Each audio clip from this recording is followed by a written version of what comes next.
In the dim light of the early morning, Ethan Chase maneuvered through the dense Alaskan forest, his camera slung over his shoulder.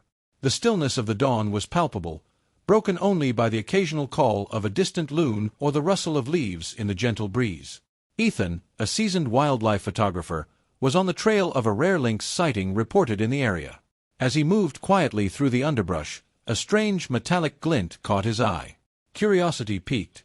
He veered off his intended path toward the unusual sight. The forest floor became uneven, littered with broken branches and scorched earth. The smell of burnt metal filled the air as he approached what appeared to be a crash site. In a small clearing lay the remnants of what Ethan could only identify as a spacecraft, unlike any technology he had seen before. Its hull was adorned with strange symbols and emitted a faint, pulsating light. The sight of it sent a chill down his spine. This was clearly not of this world. Compelled by a mix of fear and intrigue, Ethan approached cautiously, his camera now forgotten. The ship was partially embedded in the earth, its side torn open. Inside, amid the twisted wreckage, lay a figure. As Ethan stepped closer, he saw that it was a young woman, unconscious, with features unlike any human he'd known. Her skin shimmered with a subtle luminescence, and her hair flowed like molten silver. She wore what seemed like regal attire, now torn and stained. Realizing the gravity of the situation, Ethan's instincts as a rescuer kicked in. He checked for signs of life and found a weak pulse. The woman was alive, but in need of immediate medical attention. Without a second thought, he gently lifted her from the debris, careful not to cause further injury. With the alien princess in his arms, Ethan hurried back through the woods to his cabin. Every minute was critical, and he hoped he had found her in time to save her life. As he moved swiftly, the first rays of the sun began to peek through the trees, casting long shadows and bathing the forest in a golden light, unaware that the day ahead would change his life forever. Ethan's cabin was a small, rustic affair, nestled by the edge of a tranquil lake. It was his sanctuary, far from the hustle of city life, equipped with the essentials and fortified against the harsh Alaskan winters. As he pushed through the door, carrying the alien woman, his mind raced with questions and a touch of fear about the implications of his discovery. He laid her gently on his couch, covering her with a thermal blanket. Her breathing was shallow, the glow of her skin fluctuating with each breath, reflecting her fragile state. Ethan's experience in the wilderness had prepared him for many emergencies, but nothing quite like this. He cleaned her wounds as best he could, noticing that they began to heal at an almost imperceptible rate, a miraculous sight that confirmed she was no ordinary human. Once stabilized, Ethan stepped back, observing her features more closely. Her face was angular, yet strikingly beautiful, her eyes closed peacefully despite the trauma. Her clothes, though damaged, were of a material he couldn't recognize, shimmering slightly with a texture of both cloth and armor. Around her neck hung a pendant, pulsating with the same light as the ship's hull, perhaps a source of power or a beacon. With the immediate crisis under control, Ethan's attention turned to the spacecraft's technology and what it meant for Earth. His cabin, filled with books on astronomy and science fiction, suddenly felt like a prelude to this very moment. But practical concerns soon took over. He needed to report this incident. Yet, as he reached for the phone, he hesitated, unsure of whom to trust. As dawn turned to morning, the woman's eyelids fluttered open, revealing iridescent eyes that shifted in color like the northern lights. Startled to consciousness, she sat up abruptly, scanning the room in a panic. Her gaze fell on Ethan, and she froze, her eyes wide with a mix of fear and curiosity. Ethan raised his hands in a gesture of peace. "You're safe here," he said gently. "You were hurt, and I brought you here to help." Her voice emerged as a melodic whisper, tinged with an accent unknown to him. "Where am I? Who are you?" Her words flowed like a gentle stream, calming yet authoritative. "You're in my cabin in Alaska. I found you in a crashed ship in the forest." "My name is Ethan," he replied, maintaining a calm demeanor to not startle her further. Her eyes narrowed slightly as she absorbed her surroundings, then softened. "I am Serena, Princess of Xyleria," she declared with a cautious poise. "I must return, but I fear those who pursue me might still be near." Ethan nodded, understanding the gravity of her words. "Tell me what you need, Princess Serena. I'll help you however I can." Gratitude flickered across Serena's face, followed by a look of determination. "First, I must contact my people. But my communicator was damaged in the crash. I need to repair it." She glanced towards her pendant, then back at Ethan. As they began to devise a plan, the unexpected partnership took its first steps, weaving the fate of a man and an alien princess together, bound by a shared goal of her survival and return. The morning light filtered through the small cabin windows, casting a warm glow across the room. Serena, Princess of Xyleria, sat wrapped in a blanket on the couch, her expression a mixture of wonder and concern as she observed her unfamiliar surroundings. The events of the previous day seemed like a distant nightmare, yet the pain and fear were palpable reminders of her reality. Ethan, noticing her wary gaze, offered a comforting smile. "I've made some breakfast, if you feel up to eating," he said, placing a plate of simple foods he thought might be least likely to disagree with her alien biology: bread, some fruit, and a cup of tea. Serena nodded, her eyes lingering on the steam rising from the tea, a sight seemingly novel to her. As she tasted each item cautiously, her face lit up with mild surprise and pleasure. "It's different, but good," she remarked, her voice carrying a musical quality even in simple conversation. With breakfast underway, Ethan took the opportunity to learn more about his unexpected guest. "Can you tell me more about where you come from, Serena? I imagine Xyleria must be quite different from Earth." Serena set her tea down, her luminous eyes reflecting a mix of sadness and pride. "Xyleria is a world far beyond the star systems known to your people. It thrives on the energy of crystals similar to this one," she said, touching the pendant around her neck. "We live in harmony with nature, and our technology is designed to nurture and protect life. But not all share these values, which is why I am here, so far from home." Sensing her growing trust, Ethan asked, "What happened to you, if you don't mind my asking?" Serena's gaze shifted to the window, looking out at the serene lake. "My planet has been torn by conflict," she explained softly. "A faction within our ruling council seeks to exploit our planet's resources and forge aggressive paths with other worlds. I stood against them, advocating for peace and preservation. They attempted to eliminate me to quash opposition." Ethan listened intently, his respect for the alien princess growing with every word. He felt a protective urge, not just because she was vulnerable, but because her cause was one he deeply resonated with. "After the attack, I fled," Serena continued. "My ship was damaged during escape, and I crashed here on your Earth. I believe my pursuers thought I was dead." "Clearly, they underestimated you," Ethan replied with a supportive smile. "And now that you're here and safe, what's the next step? How can we get you back home?" Serena looked at her pendant, its light pulsing softly.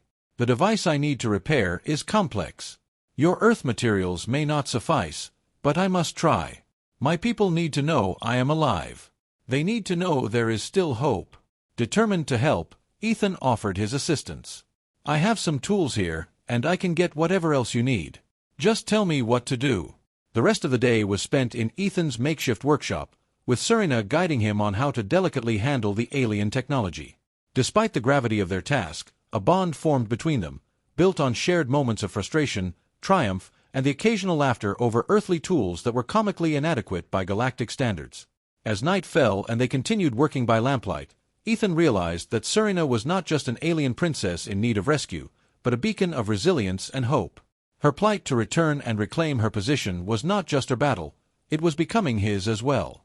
The days that followed blended into a cycle of collaboration and discovery. Ethan's cabin transformed into a crossroad of two vastly different cultures, merging earthly simplicity with Xylerian complexity. Serena, with her regal demeanor tempered by approachable warmth, became less of a mystery and more of a companion to Ethan. In the mornings, they would sit by the lakeside, where Ethan shared stories of Earth's history and its diverse cultures. He explained the conflicts and triumphs of humanity, the beauty of its art, and the fragility of its ecosystems. Serena listened intently, her curiosity about this blue planet growing with each tale. In exchange, she described Xyleria's floating gardens, luminescent seas, and the harmonious society that thrived under the guidance of their ancient crystal technology.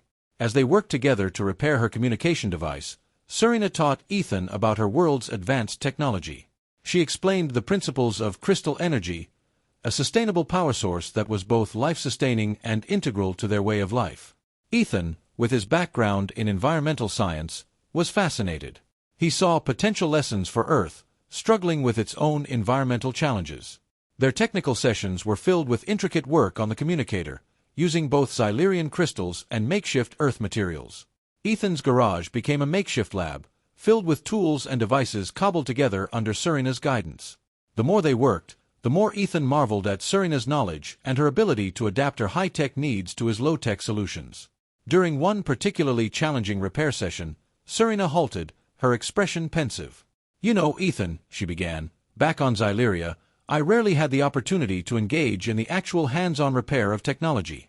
My role was more supervisory, diplomatic. Being here, doing this with you, it's quite refreshing." Ethan smiled, handing her a modified soldering iron. "Well, you're quite the engineer. Maybe when this is all over, you can consider a career change." Serena laughed, a sound that filled the room with its lightness. "Perhaps," she replied, her eyes twinkling with amusement. In the evenings, they shared meals, and Serena attempted to cook a traditional Xylerian dish using earth ingredients. The results were amusingly inedible at first, but Ethan appreciated the effort and the shared laughter that followed their culinary experiments. It was during these moments of shared vulnerability and joy that Ethan realized how much he had come to enjoy Serena's presence. She was no longer just a duty or a mission. She had become a friend, someone he genuinely cared about and respected. As the device neared completion, the gravity of what lay ahead loomed over them. Soon, Serena would make contact with her people. Ethan understood the risks involved, both for Serena and potentially for Earth itself, should her pursuers discover her location. Yet, he also sensed the growing resolve in Serena, fueled by her desire to return to her people and continue her fight for peace. The completion of the device would mark the end of their current camaraderie, but it also promised the beginning of a new chapter. One where the bonds formed here, in this secluded Alaskan retreat, might forge a new alliance between their worlds. Ethan found himself hoping not just for Serena's safe return, but for a continued connection with the world and people she had introduced him to. As the communicator neared completion, the days began to carry a bittersweet weight. Ethan and Serena had created not just a functional partnership, but a deep, empathetic bond that bridged their worlds and personal histories. In the quiet moments away from their project, they found solace in sharing more personal stories, revealing their fears, dreams, and the values that guided them. One evening, as a gentle snow began to fall outside, casting a serene quiet over the landscape, Ethan decided to show Serena one of Earth's simple pleasures. He lit a fire in the hearth, and they sat in front of it, wrapped in blankets. Ethan introduced Serena to the concept of s'mores, marshmallows toasted over the fire, sandwiched with chocolate between graham crackers. The whimsical activity delighted Serena, and her laughter echoed warmly in the cozy cabin. "It's strange," Serena mused as she nibbled on a s'more, "how such simple elements combine to create something new and wonderful. It's much like us, Ethan, different elements from different worlds, creating something unexpectedly good." Ethan smiled, touched by the analogy. "I've been thinking a lot about that," he admitted. "About what happens next. Once we finish the communicator and you contact your people." Serena's expression sobered. "I know," she said softly. "I might have to leave soon. But what we've built here, it's more than just this device. We've built understanding, and that's something that lasts." Encouraged by her words, Ethan found the courage to express his deeper feelings. "I've learned so much from you, Serena. Not just about technology or the stars, but about resilience and hope. You've changed the way I see the world." Serena reached out, placing her hand over his. Her touch was warm, and her luminous skin seemed to pulse gently under his. "And you've shown me the strength and beauty of humanity," she replied. "You've given me a reason to keep fighting when all seemed lost." The conversation lingered into the night, each sharing more about their lives. Serena spoke of her family and the burden of leadership she carried as a princess. Ethan talked about his past, the loss of his parents, and how the wilderness had been his retreat from the pain. As they talked, Serena revealed more about her powers. Besides her healing abilities, she could sense emotions and intentions, a skill that had likely saved her life. She demonstrated by reading Ethan's current feelings, which brought about a moment of vulnerability and laughter as she accurately pointed out his mixed feelings about her cooking experiments. In a moment of quiet reflection, watching the flames dance in the fireplace, Ethan asked, "Could there be a place for me in your world, Serena? Or a way I could help, beyond just these past few days?" Serena considered his words, her eyes meeting his with a seriousness that underscored the weight of his offer. "There might be," she said after a pause. "My world could benefit greatly from a friend like you, someone who bridges our worlds with understanding and peace." That night, under the soft glow of the fire and the distant stars, Ethan and Serena forged a pact, not just to help Serena return home, but to consider a future where their worlds might not just coexist but collaboratively flourish. The foundation they had built in trust and friendship was now setting the stage for a larger, more profound connection. The days of peace and quiet collaboration between Ethan and Serena came to an abrupt end. As the communicator was nearing its final stage of completion, Ethan began to notice unusual disturbances around his cabin. The first sign was a series of unfamiliar tracks in the snow, much larger than any local wildlife, encircling the perimeter of his property. He initially dismissed them as possibly belonging to a wandering bear, despite their odd, structured pattern. However, when he discovered a small metallic device half buried in the snow near the tracks, his concern escalated. It was unlike anything he'd seen on Earth. Its design was sleek and clearly sophisticated, presumably a surveillance tool. Bringing it inside, Serena immediately recognized it as a Xylerian sensor drone. "They've found me," Serena said, her voice tense with a mix of fear and resolve. "This means they are not far behind. We need to assume they'll come here soon." Ethan's mind raced as he assessed their options. "We should move you," he suggested urgently. "We can head to one of the more remote areas, maybe up towards Denali where I have a small outpost. It's harder to access and might give us more time to plan our next steps." Serena nodded in agreement, but her eyes were fixed on the communicator. "We must complete this first. Contacting my allies is the only way we can secure safe passage back to Xyleria and stop those who pursue me." Working through the night, they hurried to finalize the device, testing each component under Serena's expert guidance. By dawn, the communicator was operational, but the moment of triumph was overshadowed by the pressing danger lurking outside. Ethan packed the truck with supplies and the newly completed device. Serena, now dressed in more practical Earth clothing that Ethan had provided, looked out of place with her luminous skin and striking features, but she was ready to do whatever it took to survive. They left the cabin at first light, driving into the dense forest that surrounded the property. Ethan chose a route that was less traveled, avoiding main roads and using old logging trails that he was familiar with from his photography expeditions. As they navigated through the rugged terrain, Ethan noticed a distant humming sound, growing steadily louder. "They're here," he said, glancing at the rearview mirror to see several small flying crafts zipping between the trees, gaining on them. "Keep driving," Serena urged, her voice calm despite the escalating threat. "I can try to disrupt their sensors, but it will only buy us a little time." Ethan pushed the truck to its limits, the engine growling in protest as he maneuvered through narrow paths. Serena concentrated, extending her hands toward the rear window. A pulse of energy radiated from her pendant, and for a moment, the drones wavered, their formation scattering. The reprieve was short-lived. Within minutes, the drones regrouped and continued their relentless pursuit. The situation grew more desperate when a larger ship, undoubtedly Xylerian, appeared above the tree-line, casting a menacing shadow over them. "Take the next left," Serena instructed suddenly. "There's a canyon ahead. It will limit their approach from above." Ethan swerved onto a barely visible path, the truck bouncing violently over the rough terrain. The canyon walls rose around them, narrow and imposing. As they reached a particularly narrow part of the canyon, Ethan slammed on the brakes, bringing the truck to a skidding halt. "We can't outrun them in the open," he declared, turning to Serena with a determined look. "It's time to stand and fight. What do you need me to do?" Serena nodded, her face set with fierce determination. "Help me set up the communicator. It's our only chance to call for help now."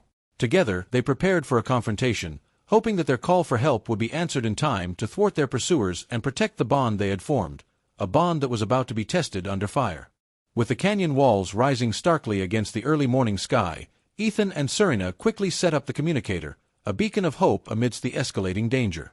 The narrow pass offered some protection from the larger ship, but the smaller drones maneuvered through the rocky terrain with relentless precision. "Done," Ethan announced as he connected the last component of the communicator. The device hummed to life, casting a blue glow on the dusty ground. Serena adjusted the settings, tuning the frequency to match that of her loyalist allies on Xyleria. "Sending the distress signal now," she said, her fingers moving with practiced urgency. "It will take some time for the message to get through and even longer for help to arrive. We need to hold out until then." The distant hum of the drones grew louder, a foreboding chorus against the quiet of the canyon. Ethan scanned the area, looking for any advantage they could use. "We can use these boulders for cover," he suggested, pointing to a cluster of large rocks near the canyon wall. "It might give us a bit of shelter from their sensors." They moved quickly, ducking behind the natural barricade.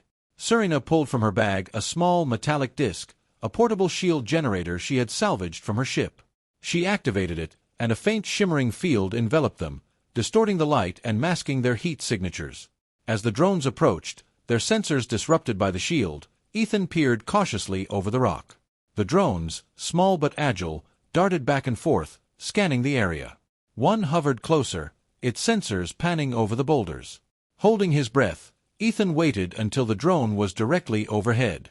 With a swift, calculated move, he reached out from their cover, grabbing the drone. It buzzed violently in his hands, struggling to escape, but Ethan held firm, ripping wires and components out until it went limp. "One down," he muttered, tossing the disabled drone aside. Serena watched him, impressed by his resolve. "Your courage is commendable, Ethan. But there are too many for us to fight off like this." He nodded, looking grim. "Then we'll have to keep moving. There's an old mine shaft not far from here, part of an abandoned gold mine. It's barely more than a crack in a mountain now, but it might just be enough to hide us." Leaving the temporary safety of their cover, they sprinted along the base of the canyon wall, the shield generator's energy field flickering with each step. The drones regrouped and pursued, their sensors intermittently confused by the rocky terrain and the shield's interference. The entrance to the mine shaft was overgrown with brush, hidden from casual sight. Ethan and Serena slipped through just as a drone passed overhead.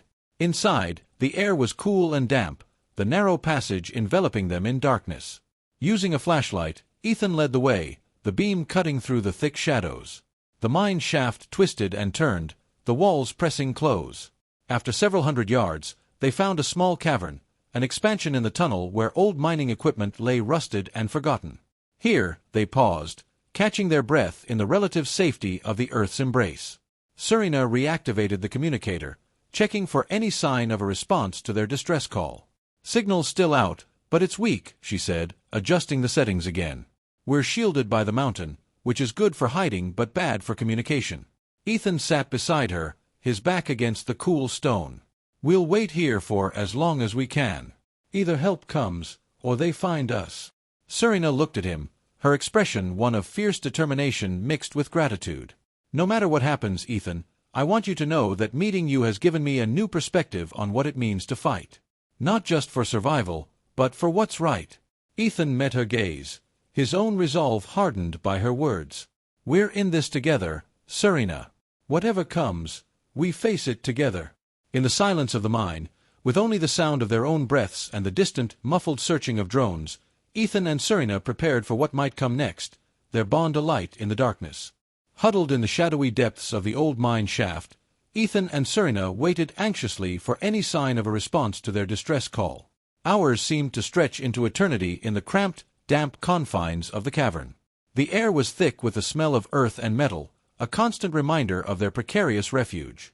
As they monitored the communicator, Ethan tried to bolster their spirits with plans for further evasion and defense. "If they breach the mine, we'll need to be ready to move deeper or find another way out," he said, examining an old map of the mine he had found among the abandoned tools. Serena nodded, her mind racing through various scenarios. "I've set the communicator to pulse its signal at maximum power for short bursts. It's risky because it might draw them right to us, but it's our best chance to reach my people." The tension was palpable, each sound from outside the mine sending a ripple of alertness through them. At one point, a distant clatter echoed down the tunnel, and they froze, listening intently. It was a false alarm, just a small rockslide caused by the natural settling of the earth, but it was enough to keep them on edge. During one of these tense silences, the communicator beeped softly, a light flickering on its panel. Serena rushed to check the display, her hands trembling slightly with anticipation. "We've got a response," she exclaimed, her voice a mixture of relief and urgency. "My allies are aware of my situation. They're trying to coordinate a rescue, but it's complex. They can't just arrive on Earth without risking an interstellar incident." Ethan's mind worked furiously. What about a stealth extraction? Is there somewhere we could meet them that's away from Earth surveillance systems? Serena thought for a moment, then pointed to a location on the map Ethan had spread on the ground. There's an old airstrip not too far from here, mostly abandoned. It could serve as a covert rendezvous point. But we'd need to reach it undetected. Determined, Ethan folded the map. Then that's our next move. We'll leave under cover of darkness. For now, conserve our energy and prepare everything for a quick departure. As night fell, they dismantled their makeshift camp, packing only the essentials. The communicator, now their lifeline, was wrapped carefully and stored in a backpack alongside basic survival supplies. Using the cover of night, Ethan and Serena made their cautious way out of the mine. The world outside seemed eerily silent, the stars overhead a canopy of watching eyes. They moved stealthily, avoiding open areas and using the natural landscape as cover. Their journey was fraught with challenges. Several times they had to hide as patrols of drones passed overhead, their sensors sweeping the ground below. Each time, Serena used her device to briefly scramble the drone signals, giving them precious moments to move out of detection range. After several tense hours, they arrived at the airstrip. It was a relic of bygone days, with cracked runways and overgrown control towers. Here, they set up the communicator again, sending a final signal to Serena's allies with the exact coordinates. Now, all they could do was wait. As the cold night air settled around them, Ethan and Serena found solace in each other's company, talking softly about hopes for the future and the possibility of peace for Xyleria. Despite the uncertainty of the coming rescue, they felt a rare moment of peace, united by a shared struggle against overwhelming odds. Ethan looked at Serena, her face lit by the soft light of the communicator. "No matter what happens next, we've done everything we can," he said reassuringly. Serena nodded, her eyes reflecting a mix of fear and fortitude. "Yes, and whatever the outcome, I am grateful for this bond we've formed, Ethan. You've shown me the strength of humanity, not just in battle, but in compassion and friendship."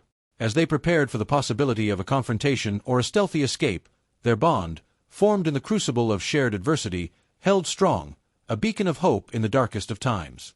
The pre-dawn hours at the abandoned airstrip were eerily quiet.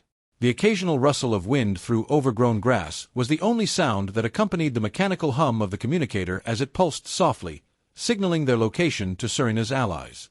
Ethan and Serena took shelter in the shadow of a dilapidated hangar, vigilant and ready to act at any sign of movement. Ethan kept watch while Serena meditated, calming her mind to heighten her senses, a Xylerian technique that allowed her to be acutely aware of her surroundings. The tension in the air was palpable. Both knew that the coming sunrise might bring with it the culmination of their ordeal. Suddenly, Serena's eyes snapped open. "They're coming," she whispered, her voice tense. Before Ethan could respond, the faint sound of engines broke the stillness of the night. It wasn't the rescue party they were expecting, but the ominous drone of Xylerian ships closing in on their position. From behind the cover of the hangar, Ethan peered out and saw several small crafts descending, their designs sleek and menacing. He could feel the thrum of their engines vibrating through the ground. "Looks like they beat your allies here," he muttered, checking the charge on a makeshift weapon they had cobbled together from salvaged drone parts. Serena nodded grimly, her hand going to the pendant around her neck, which glowed steadily. "We'll have to hold them off. Just long enough for help to arrive." As the enemy crafts landed, figures clad in high-tech armor disembarked, spreading out in a tactical formation. They moved with precision, clearly trained for combat situations. Ethan and Serena knew they were outmatched in firepower and numbers, but not in resolve. Using a series of hand signals, they split up to flank the incoming troops. Ethan circled around to the back of the hangar while Serena approached from the side, her pendant now emitting a bright light that seemed to pulse in time with her heartbeat. With a deep breath, Ethan leaped from his hiding spot and fired their makeshift weapon, taking down a drone that was scouting their position. The shot was loud, echoes ringing off the hangar walls, and immediately drew the attention of the troops. Serena used this distraction to her advantage. She ran towards the soldiers, her hands raised. Before they could react, she unleashed a wave of telekinetic energy, knocking several to the ground. However, the effort drained her visibly, her face paling as she staggered back. Regrouping, Ethan and Serena found cover behind some crates as enemy fire pinged off the metal surfaces around them. "Not much of a plan, but it's working," Ethan yelled over the noise, trying to keep the mood light despite the dire situation. Serena managed a weary smile. "Keep fighting, Ethan. Help has to be close." As if in answer, the sky brightened suddenly, not from the dawn, but from a brilliant beam of light descending rapidly from above. It was a larger ship, different from the ones that had landed, sleek and shining with the insignias of Serina's royal house. The enemy troops paused, uncertainty rippling through their ranks as the new ship landed with commanding presence. Out of the vessel stepped figures in regal, less militaristic attire, leading with them a sense of authoritative peace. Ethan and Serina watched as a tall, imposing figure approached the enemy commander. There was a brief exchange, too distant to hear over the still-running engines, but the body language spoke volumes. The enemy soldiers lowered their weapons, stepping back as they were confronted with their own leaders. Turning to Ethan, Serina breathed a sigh of relief. "It's over," she said, her voice filled with a mixture of exhaustion and elation. As the royal allies approached, Ethan and Serina stood up from their cover, their clothes dirty and tattered, but their spirits undefeated. They had held their ground, protected each other, and now, as Serina's people came to escort them safely, their bond had proven itself stronger than the forces that sought to sever it. The arrival of Serina's allies brought an immediate ceasefire, transforming the tense airstrip into a ground of diplomatic parley. The royal guards, clad in ceremonial yet functional armor, moved efficiently to secure the area, their presence commanding respect and ensuring no further aggression from the opposition. Serina, with Ethan by her side, approached the leader of the rescue party, Commander Lyris, a trusted officer of her royal guard and a longtime friend. His relief at finding her alive was palpable. "Princess Serina, we feared the worst," he said, embracing her warmly. "Your signal reached us just in time." Turning to Ethan, Serina introduced him with evident pride. "This is Ethan, whose bravery and ingenuity saved not only my life but has given us a chance to reclaim what has been jeopardized by the conflict." Ethan, feeling somewhat out of place among the regal figures yet emboldened by Serina's praise, nodded respectfully to Commander Lyris. Lyris extended his hand, a gesture of both gratitude and respect. "We are deeply indebted to you, Ethan. Your actions will not be forgotten." As the early light of dawn crept over the horizon, coloring the sky with hues of gold and pink, the remaining opposition forces were taken into custody. Serina's diplomatic skills came to the forefront as she addressed both her loyal forces and those who had opposed her. With calm authority, she spoke of reconciliation and the importance of unity for Xyleria's future. "We stand at a crossroads," Serina declared, addressing the gathered crowd. "Let this moment, here on this distant world, remind us of our shared duty to our people and our planet. Let us return not as victors over each other, but as leaders ready to heal and rebuild." The assembly, moved by her words, showed their accord with nods and murmured assents. The tension dissolved, replaced by a cautious optimism. With the situation stabilized, Commander Lyris arranged for their immediate return to Xyleria. As they prepared to depart, Ethan realized the gravity of his journey to another world. Serina, sensing his mixed emotions, took him aside. "Ethan, you've become a part of this story, a part of my world," she said, her eyes reflecting the dawning sky. "I would be honored if you would consider staying on Xyleria, at least for a while, to help us rebuild and to see the world you've helped save." Ethan looked at the sleek spacecraft, then back at the wild beauty of the Alaskan landscape behind him. It was a monumental decision. "I'd like that," he finally said, his voice steady with resolve. "There's a lot I can learn from Xyleria, and maybe there's some things they can learn from me too." Smiling, Serina took his hand, leading him towards the ship. "Then let us go forward together," she said. As they boarded the vessel, Ethan took one last look at Earth, a planet he might one day return to, armed with new knowledge and experiences from across the stars. The journey back to Xyleria was swift, the spacecraft cutting through the cosmos with advanced technology that Ethan could barely comprehend. When they arrived, he was greeted not just as a hero but as a bridge between two worlds, a symbol of hope for a peaceful and cooperative future. Serina, true to her word, involved Ethan in the council meetings, leveraging his unique perspective to foster discussions on sustainable energy and diplomatic relations, much of which was inspired by his Earth-based knowledge. The story of their adventure, survival, and partnership became a beacon of hope on Xyleria, inspiring tales and initiatives that sought to blend the best of both their worlds.